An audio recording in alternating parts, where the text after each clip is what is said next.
నమస్తే, welcome to hit TV. నేను మీ మాధురి. ఈరోజు మనతో పాటు ఉన్నారు నాగూర్ బాబు గారు, హైకోర్టు అడ్వకేట్. మనకి ప్రస్తుతం థియేటర్స్ లో రిలీజ్ అయి హల్చల్ చేస్తోంది కోర్ట్ మూవీ. కోర్ట్ మూవీలో ముఖ్యంగా చర్చించిన అంశం పోక్సో చట్టం.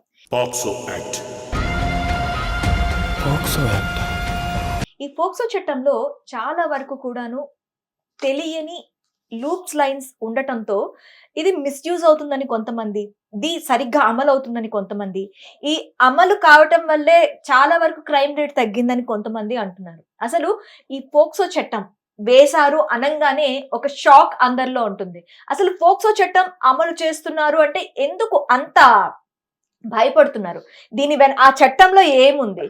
ఆ చట్టాన్ని ఒకవేళ మిస్యూజ్ చేసినట్లయితే ఎలా మిస్యూజ్ చేసుకోవచ్చు?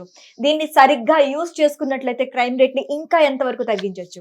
డీటెయిల్ గా అడిగి తెలుసుకుందాం. నమస్తే సార్. నమస్తే అండి.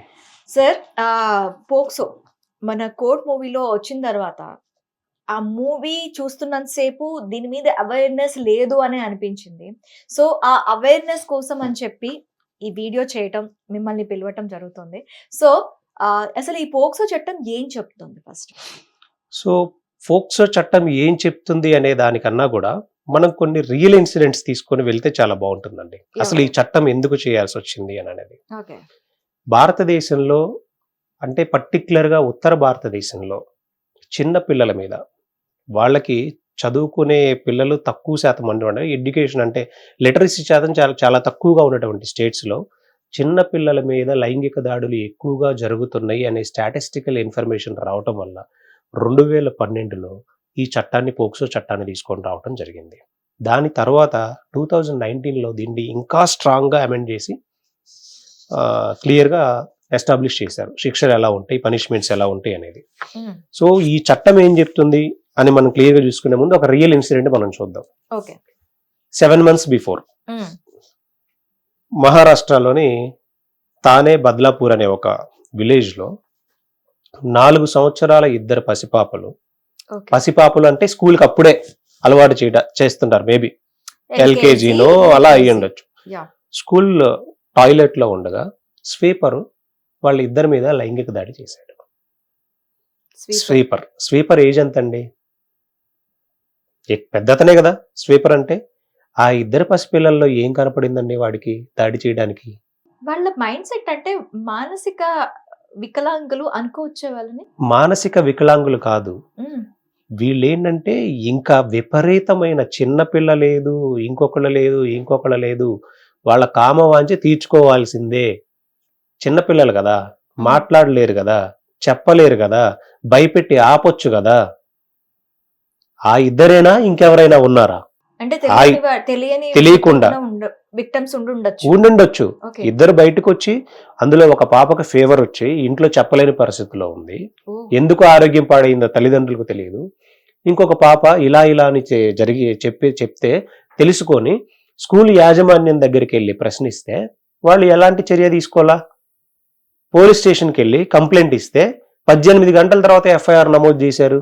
కానీ చట్టం ఎంత స్ట్రాంగ్ గా ఉంది అని అంటే, పోక్సోకు సంబంధించి ఎలాంటి ఫిర్యాదు వచ్చినా ఇమ్మీడియట్ గా ఎఫ్ఐఆర్ నమోదు చేసి తీరాల్సిందే, ల్యాప్స్ కూడా ఉండకూడదు. ఆ కేసు మీరు ఒకసారి, ఇప్పుడు ఆ ఫుటేజ్ ఉంటే మళ్ళీ ఒకసారి తీసి డిస్ప్లే చేయండి. ఎంత తీవ్రత చెందిందో తెలుసా?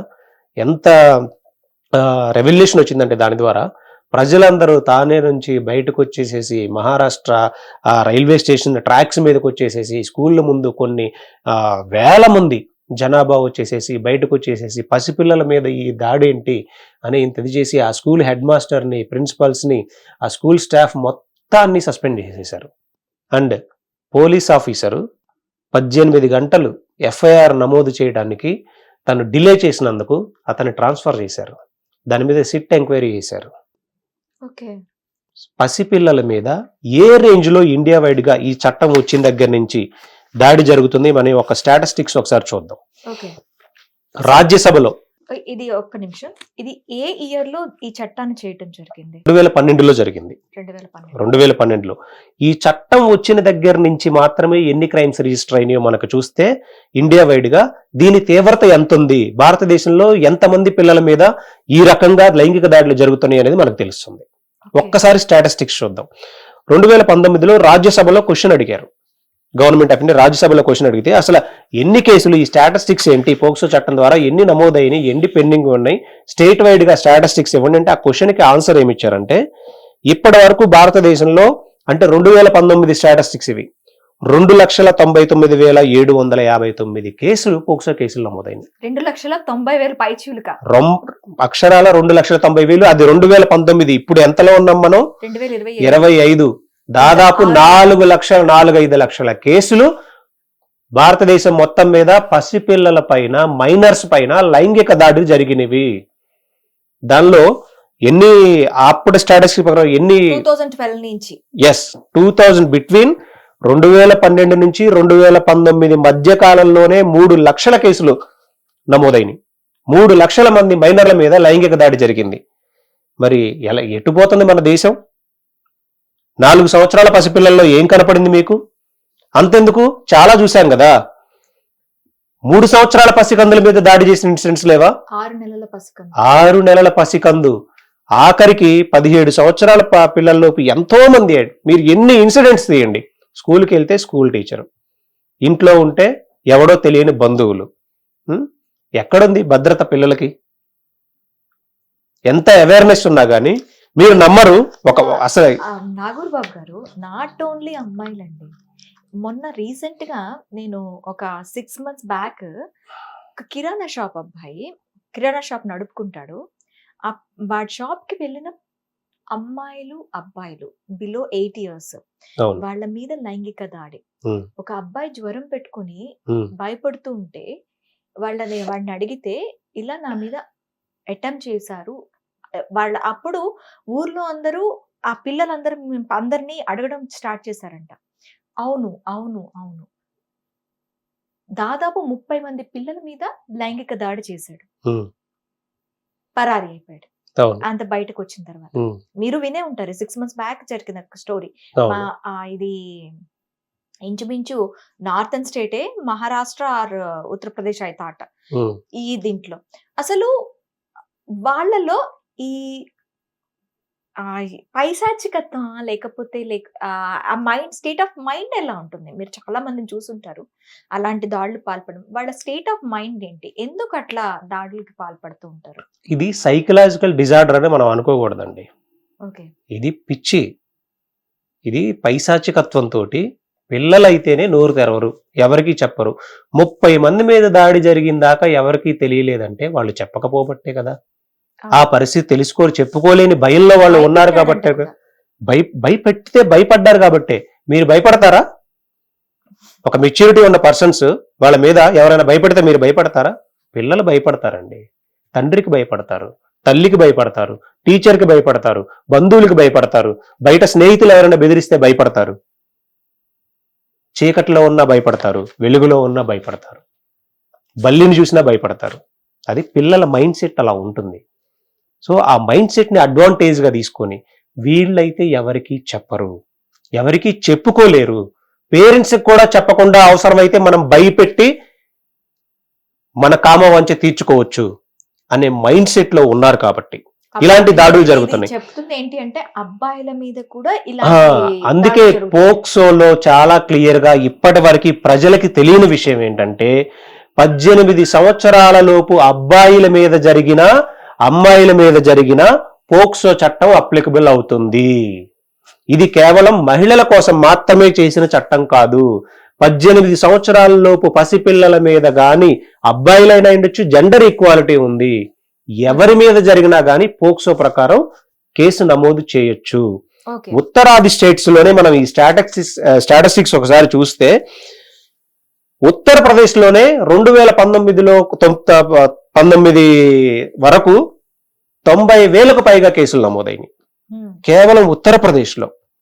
ఏంటండి, దైవభూమిగా చెప్పుకుంటాంగా మనం. కాశీ లాంటి దైవభూమి, సాక్షాత్తు బీజేపీ లాంటి గవర్నమెంట్స్ ఎప్పటి నుంచో పరిపాలన చేస్తూ హిందూవాదం నింపుకున్నటువంటి భూమి. 30,000 కేసులు అక్కడ నమోదైనయే. 30,000 ఏంటి, 90,000 కేసుల పైగా. అంటే ఈ రోజుకు దాదాపు 150,000 కేసులు అయి ఉండొచ్చు ఈ రోజున్న స్టాటిస్టిక్స్ ప్రకారం. ఇంకా మేజర్ గా చూసుకుంటే ఇంకా ఏ స్టేట్స్ లో నమోదైనవి అని అంటే బీహార్, 30,000 కేసులు, ఆంధ్రప్రదేశ్ 11,000 కేసులు, 2019 స్టాటిస్టిక్స్. తెలంగాణ కొంత బెటర్ అండి, 2,700 కేసులు. ఓకే. గుజరాత్ 14,000 కేసులు. ఏంటి కేసులు ఏంటి?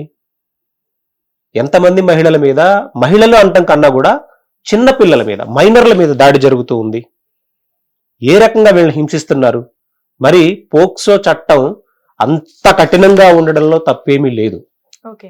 100% ఉండాల్సిందే. ఓకే, ఇప్పుడు మనం చట్టం గురించి మాట్లాడుకుందాం. Yes. అసలు ఈ చట్టం Hmm. ఎలాంటి నిబద్ధతలతో ఈ చట్టాన్ని చేశారు?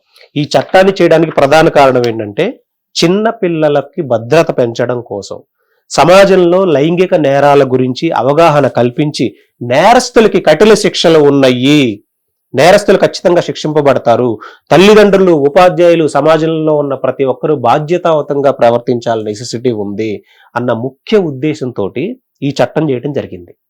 ఈ చట్టం అనేది చేయకపోతే ఈ లైంగిక దాడులు, చిన్నపిల్లల మీద జరిగే దాడిని ఎవ్వరూ ఆపలేరు. అలా సప్రెస్ చేసి పెద్ద మనుషుల పంచాయతీ, చేసింది మా బంధువే కదా, ఏముందిలే మాట్లాడుకుందామని, టీచర్ గారు ఏదో కొట్టారు, కొట్టిన దానికి వీళ్ళు ఇలా క్రియేట్ చేశారు అనని, అసలు చిన్నపిల్లల మీద ఇదేంటి అని పోలీస్ స్టేషన్కి వెళ్తే రేప్ కేసు పెట్టాల్సి వచ్చే పరిస్థితులు ఉండవు. కాబట్టి తల్లిదండ్రులు బయటకు లారని పరిస్థితిలో ఉంటారు. కాబట్టి ఈ చట్టం అంత స్ట్రాంగ్ గా తీసుకొని రావడం జరిగింది. పిల్లలకి, మైనర్లకి భద్రత అనేది చాలా ముఖ్యం. ఈ చట్టం ఉన్నా కానీ 3 లక్షల కేసులు నమోదైనవి అంటే, ఇంత స్ట్రాంగ్ గా ఉన్న నమోదవుతున్నాయి అని అంటే భారతదేశంలో ఇది ఏ స్థితిలో మనం ఉన్నామో అర్థం చేసుకోవాల్సిన నెసెసిటీ ఉంది. ఈ చట్టం గురించి ఇంకా అవేర్నెస్ క్రియేట్ చేయాల్సిన బాధ్యత మనలో ఉంది. ఇప్పుడు ఈ చట్టంలో శిక్షలు ఎలా ఉంటాయి, అసలు ఈ నేరాలు ఏంటి అనే అంశం కూడా మనం ఒకసారి చూద్దాం. ఈ అఫెన్సెస్ ని క్లాసిఫై చేశారండి. ఎలాంటి క్లాసిఫికేషను? ప్రినేటివ్ సెక్సువల్ అసల్ట్ అంటే శారీరకంగా దాడి జరిగింది అమ్మాయి మీద అని తెలిసిందనుకోండి, సుమారు 10 సంవత్సరాలు శిక్ష పడే అవకాశం ఉంది. ఇది ఏ సెక్షన్ కింద వస్తుంది? ఇది పోక్సో యాక్ట్ సెక్షన్ 3 ప్రకారం వస్తుంది అనమాట. నెక్స్ట్, నాన్ ప్రినేటివ్ లైంగిక దాడి అంటే అనుచిత స్పర్శ. దీన్ని ఎలా చూడాలి మనం? అతను లైంగికంగా దాడి చేయలేదు కానీ, ఫిజికల్ గా దెబ్బలు ఏమీ లేదు కానీ, ఒక మైనర్ బాలిక యొక్క శరీర భాగాలని తాకకూడని ప్రదేశంలో తాకడం, అనుచితంగా స్పర్శించడం.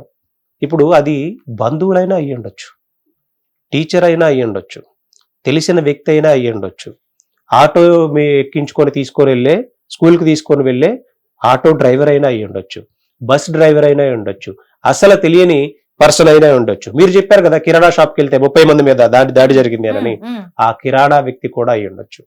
తల్లిదండ్రులు చాలా కాన్షియస్ గా ఉండండి.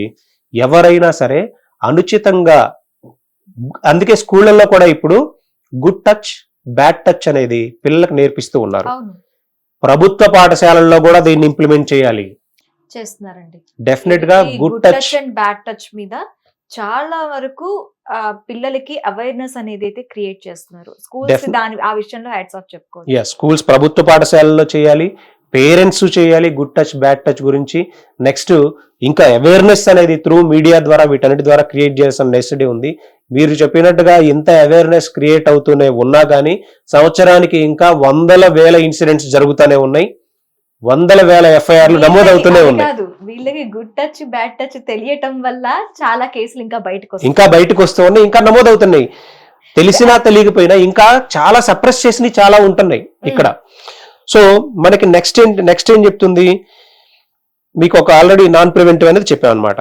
Next, sexual harassment. ఏంటి హెరాస్మెంట్ అని అంటే, దాని మీద ఏం దాడి చేయలే, దాని మీద ఎలాంటి గుడ్ టచ్, బ్యాడ్ టచ్ కూడా చేయలే, కానీ అసభ్యకరమైన మాటలు, అబ్యూజ్ అంటే బ్యాడ్ లాంగ్వేజ్ యూజ్ చేస్తూ. బ్యాడ్ లాంగ్వేజ్ అంటే ఎలా ఉంటుందంటే పిల్లల్ని అంటే ప్రొవోక్ చేసే విధంగా మాట్లాడడం. నెక్స్ట్, సైగ చేయడం. ఇప్పుడు జనరల్ గా ఈ వచ్చే మీమ్స్ వీటన్నిటిలో కూడా రకరకాల సైగలు చేస్తూ ఉన్నారు కదా. మీరు అర్జున్ రెడ్డి మూవీ ఇలాంటివి చూసారా? మూవీలో ఒక సైగలు చేస్తారు ఇలా, అలాంటి సైగలు పిల్లల ముందు చేయడం, ఇవన్నీ కూడా చట్ట ప్రకారం నేరమే, పోక్సో దాని ప్రకారం. పిల్లలకి అలాంటి సైగలు చెయ్యకూడదు. పిల్లలతోటి అసభ్యకరమైనటువంటి మాటలు కూడా వాళ్ళు ప్రవోక్ చేసే విధంగా మాట్లాడకూడదు అని చట్టం చెప్తూ ఉంది. దానికి కూడా పనిష్మెంట్ ఉంది. దానికి ఒక కేసు ఎగ్జాంపుల్ మనం క్లియర్ గా తీసుకోవాలి. హైదరాబాద్ లో 2022లో 23 సంవత్సరాల ఒక స్కూల్ టీచర్ 17 సంవత్సరాల అమ్మాయిని నన్ను లవ్ చెయ్యి అని ఒక అతను ప్రైవేట్ టీచర్ అనుకుంటా మేబీ, తను వెంటబడుతూ ఉన్నాడు.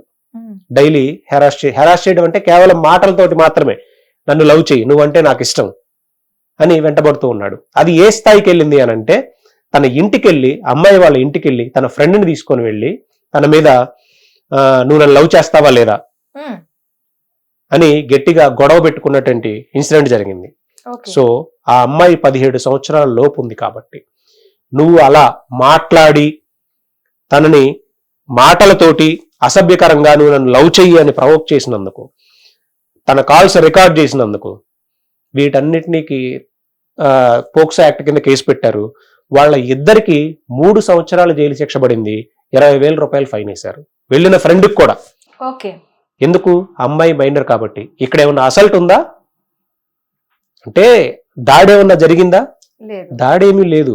ఒక మైనర్ బాలికతోటి నువ్వు నన్ను లవ్ చెయ్యి అని బలవంత పెట్టడం కూడా తప్పే. అందుకే అసభ్యకరంగా మాట్లాడొద్దు, మైనర్ బాలికల్ని ప్రేమించండి అని ఒత్తిడి చేయొద్దు, మీరు వాళ్ళ వెంట పడొద్దు, అది కూడా చట్ట ప్రకారం నేరమే అని మనకి సెక్షన్ 11లో పోక్సో యాక్ట్ లో క్లియర్ గా మెన్షన్ చేశారు. దాని ప్రకారం కూడా 3 సంవత్సరాలు జైలు శిక్ష పడుతూ ఉంది. ఇంకా నెక్స్ట్ సెక్షన్ 5 and 6 ఉందండి పోక్సో యాక్ట్ లో. ఇదేం చెప్తుందో తెలుసా? వృత్తిరీత్యా టీచర్ గాని, ఒక పోలీస్ ఆఫీసర్ గాని, లేదా ఎవరైనా ఉద్యోగస్తులు గాని ఈ మైనర్లకి పూర్తిగా తెలిసిన బంధువులు, ఫ్రెండ్స్ అనుకోండి, ఎప్పుడు అంటే తెలియని వ్యక్తులు కాకుండా పూర్తిగా తెలిసిన బాధ్యతాయుతంగా ఉంటూ ఉండే పేరెంటింగ్ చేశారంటే, పేరెంటింగ్ అంటే డైరెక్ట్ పేరెంట్స్ కాకుండా గార్డియన్ టైప్ లో ఉండే వాళ్ళు కానీ చేస్తే ఇంకా ఎక్కువ శిక్ష, అంటే వాళ్ళకి చాలా తీవ్రంగా శిక్షలు పడుతూ ఉంటాయి. 20 సంవత్సరాల వరకు జైలు పడే అవకాశం ఉంది, లైఫ్ ఇంప్రిజన్మెంట్ పడేది ఉంది, 10 to 20 years ఉరి శిక్ష పడే అవకాశం కూడా ఉంది. ఎందుకో తెలుసా? నువ్వు గార్డియన్ అనే ముసుగులో, బంధువు అనే ముసుగులో నువ్వు పేరెంటింగ్ చేయాల్సిన బాధ్యతలో ఉండి ఒక అంకులో లేకపోతే ఒక కజినో నువ్వు మెచ్యూర్డ్ పర్సన్ అయ్యుండి ఆ మైనర్ బాలిక మీద నువ్వు దాడి చేసావంటే ఇంక అంతకన్నా హీనియస్ క్రైమ్స్ ఏమి ఉండవు. ఒక ఉపాధ్యాయుడిగా ఉండి ఆ మైనర్ బాలిక మీద దాడి చేసావంటే ఇంతకన్నా హీనియస్ క్రైమ్స్ ఏమి ఉండదు. ఒక ఆఫీసర్ పదవిలో ఉండి నువ్వు చేసావు అని అంటే ఇంతకన్నా హీనియస్ క్రైమ్ ఏమీ ఉండదు. సో అందుకని ఇలాంటి వాళ్ళని కఠినంగా శిక్షించాలి అన్న ఉద్దేశంతో చట్టాన్ని చాలా స్ట్రాంగ్ గా రాశారు. ఇంకొక తెలియని విషయం ఉంది ఇక్కడ ఈ చట్టంలో. ఒక మైనర్ బాలిక మీద తనతో అబ్యూజివ్ గా మాట్లాడుతున్నారని, లేదా తన మీద దాడి జరిగిందని ఇలా తెలిసినప్పుడు ఆ విషయాన్ని వేరే వాళ్ళతో అలా తెలిసింది, ఇప్పుడు అక్కడ ఉన్న పర్సన్కి తెలిసింది, వీళ్ళు దీన్ని పోలీసుల దృష్టికి తీసుకెళ్లడం ఎందుకు అని ఒక 6-7 నెలల పాటు ఎవరికి చెప్పకుండా ఉన్నారు. కానీ ఈ పాప ఇంకా హెరాస్మెంట్ గురవుతూనే ఉంది. ఏం చేసింది?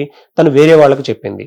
వాళ్ళతో డిస్కస్ చేసినప్పుడు ఈ విషయం ఇంకెవరికైనా చెప్పావా అని అంటే, నేను ఇదిగో ఈ అంకుల్కో లేకపోతే ఈ టీచర్కో లేదా ఈ ప్రిన్సిపాల్కో వీళ్ళకి చెప్పాను అని చెప్పినప్పుడు, ఇప్పుడు ఈమెను తీసుకొని పోలీస్ స్టేషన్కి వెళ్తే ఈ 6 నెలల లోపు నీకు తెలిసిన పోలీసులకు ఫిర్యాదు చేయనందుకు నీకు కూడా 6 నెలలు జైలు శిక్ష పడుతుంది, ఫిర్యాదు చేయని వ్యక్తికి.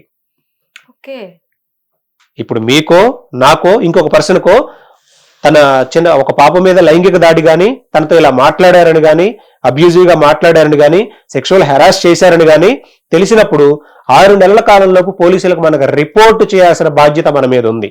లేదు ఈ క్రైమ్ ఇంకా పెరిగి తన మీద దాడి జరుగుతుంటే వేరే పర్సన్ ద్వారా పోలీసులకు తెలిసి ఇంకెవరికి తెలుసు అన్నప్పుడు ఈ 6 నెలల నుంచి ఈ విషయం మా అంకుల్కి తెలుసు, ఈ 6 నెలల నుంచి మా టీచర్కి తెలుసు, ఈ 6 నెలల నుంచి మా ప్రిన్సిపల్కి తెలుసు, నేను 6 నెలల క్రితమే మా ప్రిన్సిపల్కి చెప్పాను అనే విషయాన్ని పోలీసుల ముందుకు తెలిసినప్పుడు వీళ్ళు కూడా 6 నెలలు జైలుకి వెళ్తారు. సో రిపోర్ట్ చేయాల్సిన బాధ్యత ఉంది ఖచ్చితంగా. ఎందుకు?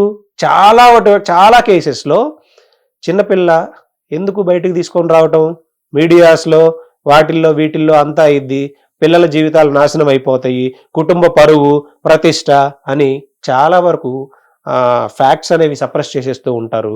వాళ్ళ మీద రిపీటెడ్గా మళ్ళీ ఏదో ఒక రకంగా ఆ వ్యక్తి కాకపోతే ఇంకొకళ్ళో దాడి చేస్తూనే ఉంటారు. కాబట్టి ఖచ్చితంగా రిపోర్ట్ ఫిర్యాదు చేసి తీరాల్సిందే అన్న ఉద్దేశంతో ఆ సెక్షన్ పెట్టడం జరిగింది. అండ్ ఇంకొకటి ఏంటంటే చైల్డ్ పోర్నోగ్రఫీ, వాళ్ళని అబ్యూజివ్గా ఫొటోస్ తీసినా కూడా ఇక్కడ సెక్షన్ ఉంది. వాళ్ళని ఫొటోస్ని ఎక్కడైనా సర్క్యులేట్ చేసినా కూడా సెక్షన్ ఉంది. వాళ్ళ ఫొటోస్ తోటి ఏదైనా మిస్యూజ్ చేసినా కానీ సెక్షన్ ఉంది. దానికి కూడా పోక్సో యాక్ట్ కింద శిక్షలు పడతాయి. సో మనం ఈ షో ద్వారా క్రియేట్ చేసే అవేర్నెస్ ఏంటంటే ఈ చట్టం గురించి పూర్తి అవగాహన తెచ్చుకోండి. ఈ అవగాహన ద్వారా ప్రతి ఒక్కళ్ళు కూడా సామాజిక బాధ్యతతోటి, మీకు తెలిసింది అంటే సామాజిక బాధ్యత కాదు, 6 నెలల లోపు మీరు పోలీస్ స్టేషన్లో రిపోర్ట్ చేయకపోతే ఫ్యూచర్లో తనకు జరగరానిది ఏదైనా జరిగి పోలీసుల దగ్గరికి వెళ్ళినప్పుడు మీకు కూడా తెలుసు అంటే మీకు కూడా 6 నెలలు జైలు శిక్ష పడుతుంది. ఓకే. అయితే ఇక్కడ ఇంకొకటి నాగూర్బాబు గారు, ప్రతి చట్టం మిస్యూజ్ అవుతుంది. ఇంత కఠినమైన చట్టాలున్న ఈ చట్టంలో మిస్యూజ్ కి ఎంతవరకు ఛాన్స్ ఉందంటారు? మిస్యూజ్ ఛాన్స్ అంటే పర్సంటేజ్ చాలా తక్కువగా ఉంటుంది అండి. ఇప్పుడు భారతదేశంలో ఇప్పటి వరకు ఉన్న ప్రతి చట్టం కూడా మిస్యూజ్ అవుతూనే ఉంది. మిస్యూజ్ అవ్వని చట్టమే లేదు. మీకు కొన్ని వేల ఎగ్జాంపుల్స్ చెప్తాను. ఒక వ్యక్తి దొంగతనం చేశాడు. ఆ దొంగతనం చేసిన వ్యక్తి నేనొక్కడే ఎందుకు పోవాలి, నాతో పాటు ఇంకొకరిని ఇరికించాలనుకున్నప్పుడు నాతో పాటు నా ఫ్రెండ్ కూడా వచ్చాడు దొంగతనానికి అన్నాడు అనుకోండి, వీడు అన్నెసరీగా ఈ సెక్షన్ ప్రకారం మరి బలవుతున్నట్టేగా, చట్టం అక్కడ మిస్యూజ్ అయినట్టేగా. ఒక వ్యక్తి మర్డర్ చేశాడు. మర్డర్ చేసినప్పుడు ఇప్పుడు నేను ఒక్కడే దొరికిపోయాడు. దొరికిన తర్వాత నేను ఒక్కడే జైలుకి ఎందుకు వెళ్ళాలి, ఇందులో ఇంకొకరిని కూడా ఇరికించాలి అని అంటే, నాకు కత్తి పొడవడానికి కత్తి తీసుకొని వచ్చిన వ్యక్తి వీడే, నాకు సహకరించింది వీడే, నాకు డబ్బులు ఇచ్చింది వీడే అని చెప్తే అతను కూడా ఈ చట్ట ప్రకారం మరి శిక్షార్హుడేగా. అతను కూడా కాన్సిక్వెన్సెస్ అన్ని ఫేస్ చేస్తాడుగా. ముందైతే జైలుకి అయితే వెళ్తాడుగా. అక్కడ మిస్యూజ్ అవ్వట్లేదా చట్టం? సో భారతదేశంలో మిస్యూజ్ అవ్వని చట్టమే లేదు, యాక్టే లేదు. ప్రతి యాక్టు కూడా వాళ్ళ స్వార్థం కోసం, వాళ్ళ పర్సనల్ గర్జన్ తీసుకోవడానికి, వాళ్ళ కక్షను తీర్చుకోవడానికి, ఆఖరికి పోలీస్ ఆఫీసర్స్ కూడా కొన్ని చట్టాలను మిస్యూజ్ చేస్తూనే ఉన్నారు. రాజకీయ ప్రలోభాల కోసం మిస్యూజ్ చేస్తూనే ఉన్నారు. మిస్యూజ్ అవ్వని చట్టం ఒక్కడ చూపించండి. సో దీని తీవ్రత, వై ఓన్లీ పోక్సో, ఎందుకు పోక్సోనే మనకి వస్తుంది అంటే, ఇప్పుడు జనరల్గా ఈ కోర్ట్ అనే మూవీ ద్వారా ఈ చట్టం మిస్యూజ్ అవుతూ ఉంది, ఇలా జరుగుతుంది అని ప్రజల్లో ఇలా ప్రచారం చేస్తూ ఉన్నారే. మహిళల చట్టాలు మిస్యూజ్ చేసుకుంటూ ఉన్నారు. కేవలం మహిళలు మిస్యూజ్ చేస్తూ ఉంటే కోర్టు స్టాటిస్టిక్స్ ఉంటాయి, అక్కడ ట్రయల్ జరుగుతూ ఉంది.